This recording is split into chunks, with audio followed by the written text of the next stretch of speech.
आपके पास एक fish tank है जिसमें ब्यूटीफुल फिशेस है, एक बहुत ही अच्छा एक्वास्केप है, बढ़िया सा एक फ़िल्टर है, अच्छे लाइट्स है, बेसिकली सब कुछ अच्छा है। बट उसका जो वाटर है वो क्लाउडी रहता है हमेशा, या फिर येलोइश रहता है, ब्राउनिश रहता है, बेसिकली क्रिस्टल क्लियर नहीं रहता। तो क्या करें?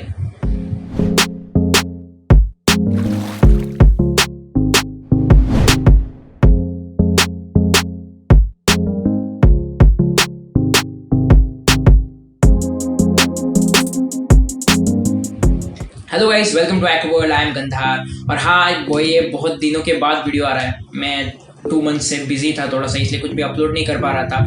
But now I am back with new and interesting videos.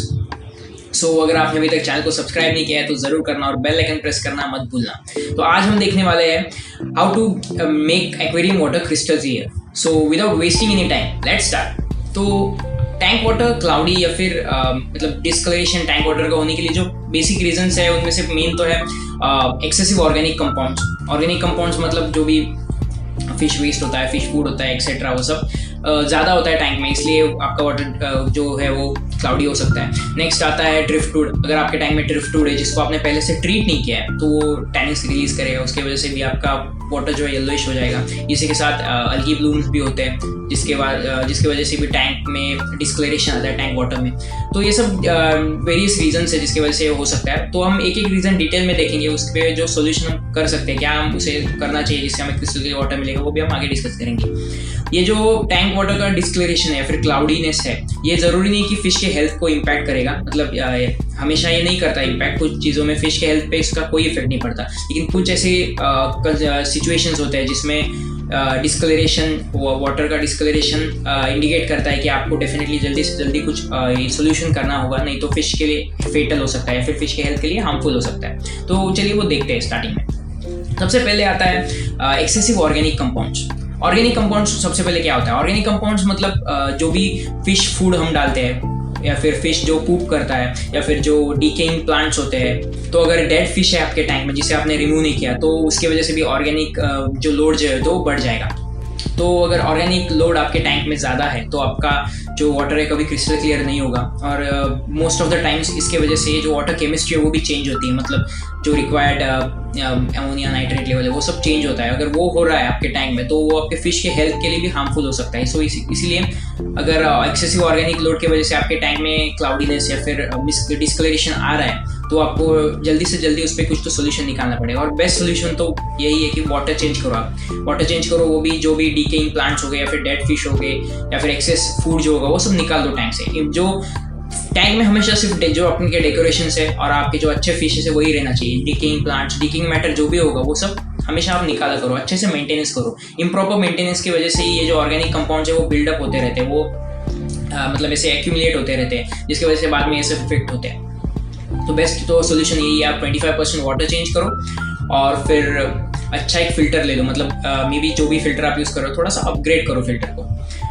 तो सेकेंड रीज़न है एक्सेसिव बायोलोड। एक्सेसिव बायोलोड मतलब कि बहुत ज़्यादा टैंक आपने ओवर स्टॉक किया है आपका। अगर आपका मानो 2 फीट का टैंक है जिसमें आपने 10 बड़े कोई रखे तो डेफिनेटली क्रिस्टल क्लियर वाटर आप नहीं एक्सपेक्ट कर सकते हो, क्योंकि उनका जो बायो लोड होता है वो बहुत ज़्यादा होता है। मतलब वो ज़्यादा फूड कंज्यूम करेंगे, ज़्यादा वेस्ट प्रोड्यूस करेंगे और उतना वेस्ट हैंडल करने की कैपेसिटी वो 2 फीट के टैंक में नहीं होगी। सो आपको थोड़ा रीथिंक करना पड़ेगा आपके टैंक की साइज़ को लेकर।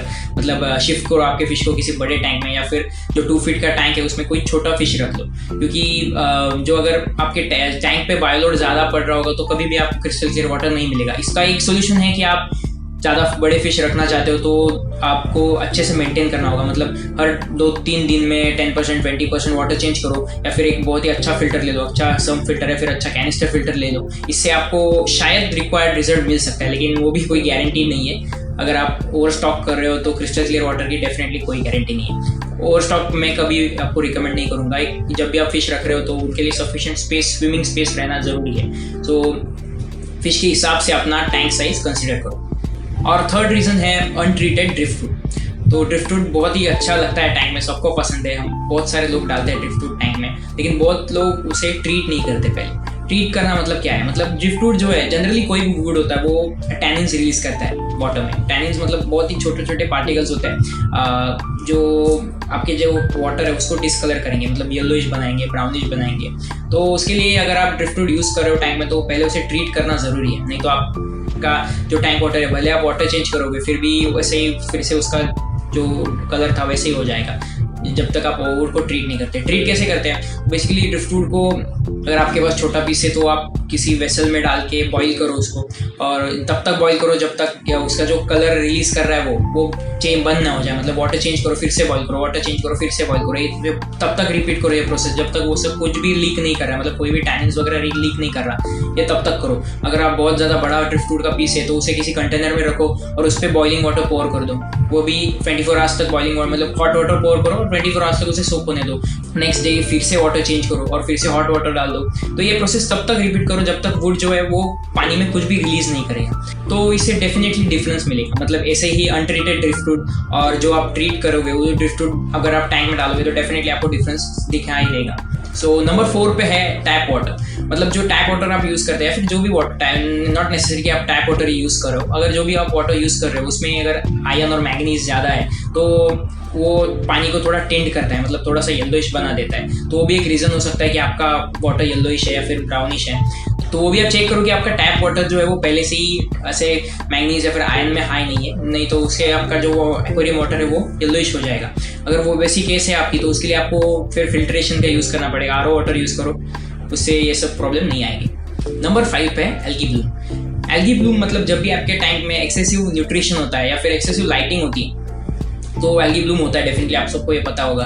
तो ये डायटम करके एल्गी है, तो वो आपके टैंक में छोटे छोटे बहुत ही छोटे फाइन ग्रैन्यूल्स जैसे हो जाते हैं टैंक वाटर में, जो इतने फाइन होते हैं कि आपका जो टैंक का फिल्टर है या फिर चाहे आप कितना भी फाइन फिल्टर पैड यूज़ कर लो फिर भी वो सब उसमें कैप्चर नहीं होता। तो टैंक में ऐसे रहता है हमेशा, वो क्लाउडी बना देता है टैंक को, येलोइश बना देता है। तो उसे डील करने के लिए आपको सबसे पहले उसका जो रूट कॉज है वो पता करना पड़ेगा। मतलब क्या हो रहा है, क्या गलती हो रही है आपसे जिसकी वजह से ये हो रहा है। मतलब एक्सेसिव न्यूट्रिशन हो रहा है, जैसे कि आपका प्लांटेड टैंक है तो आप ज़्यादा डोसिंग कर रहे हो, फर्टिलाइजर्स वगैरह ज़्यादा दे रहे हो तो भी ये हो सकता है, या फिर अगर आपका लाइटिंग बहुत ज़्यादा स्ट्रॉन्ग है तो भी ये हो सकता है। और स्पेशली समर्स में ये होता है, मतलब मेनली मेरे केस में यही हुआ था। मेरा जो एरोवाना टैंक है इसमें ऐसे येलोइश हो रहा था पानी, अभी मैंने नोटिस किया फिलहाल कुछ दिनों पहले।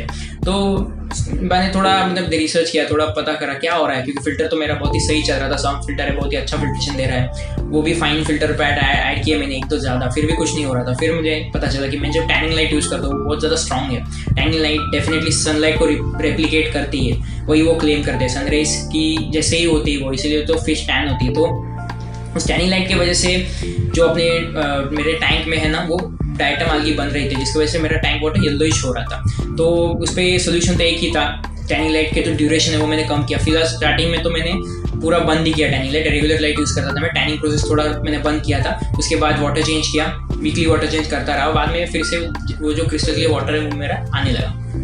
सो ये बहुत सारे एरोवाना कीपर्स के साथ हो सकता है, स्पेशली ये समर्स में। मतलब अगर टेम्परेचर जब बढ़ता है समर्स में, मेरे टैंक का तो टेम्परेचर समर्स में 30+ जाता है, मेरे पास कोई चिलर नहीं है, कुछ नहीं है, तो तभी अगर आप ज़्यादा लाइटिंग दोगे, टेम्परेचर भी ज़्यादा होगा तो एल्गी ब्लूम हो सकता है। तो अगर आप एरोवाना कीपर हो, टैनिंग करते हो, तो जो आपके टैनिंग ड्यूरेशन है वो समर्स में थोड़े कम कर दो। बेसिकली ये जो डिस्कलरेशन है, क्लाउडीनेस है, येलोइश ब्राउन वाटर जो भी होता है, ये आपके फिश को ज़्यादातर हार्म नहीं करता। सो इससे फिश की हेल्थ की कोई ज़्यादा टेंशन मत लो आप।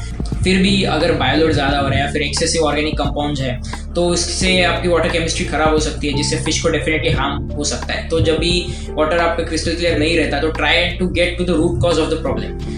जब तक आपको रूट कॉज पता नहीं चलेगा तब तक आप कोई भी सोल्यूशन नहीं कर सकोगे। सो देखो कि आपका जो क्लाउडीनेस है, जो भी डिस्कलरेशन है वो किस वजह से हो रहा है, और उसको डेफिनेटली इजीली आप सॉल्व कर पाओगे। कोई भी रीज़न हो आप क्रिस्टल क्लियर वाटर डेफिनेटली कर पाओगे। लेकिन एक क्राइटेरिया है, अगर आप क्रिस्टल क्लियर वाटर चाहते हो तो ये सब चीज़ों के साथ आपके पास एक अच्छा फिल्टर होना भी ज़रूरी है। ये सब मैं तब बता रहा हूँ कंसिडरिंग कि you are having a sufficient amount of filter, मतलब a filter with sufficient flow rate for your tank.